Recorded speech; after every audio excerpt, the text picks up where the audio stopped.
Hi everyone, good morning, welcome to another mini vlog. তো আজ ব্রেকফাস্টে ছিল আমার ফেভারিট পাস্তা। এই বৃষ্টির দিনে নিজের পছন্দ মতো ব্রেকফাস্ট হলে আর কি চাই বলো। আর আজ তো সারা দিন ধরে বৃষ্টি হয়ে যাচ্ছে, এই থামে তো আবার এই বৃষ্টি স্টার্ট হয়ে যায়।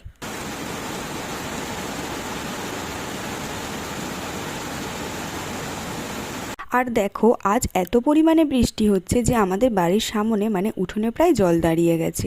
এই রকম বৃষ্টির ওয়েদার কার কার ভালো লাগে কমেন্টে জানিও, কিন্তু আমার তো ভীষণ ভালো লাগে। আর আজ লাঞ্চে ছিল ভাত, চিকেন আর স্যালাড। সত্যি কথা বলতে চিকেন হলে না আমার আর কিছুই লাগে না, শুধু ভাত আর চিকেন হলেই হবে।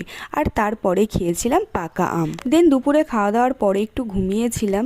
এই বৃষ্টির দিনে ঘুমোনো ছাড়া আর কী কাজ থাকতে পারে বলো। আর তার ওপরে ছিল আজ সানডে, পড়ানোও ছিল না। তারপরে তো সন্ধেবেলা উঠে খেয়েছিলাম চা। তো আজ ভিডিওটি এই পর্যন্ত। ভিডিওটি ভালো লাগলে একটা লাইক করে দিও।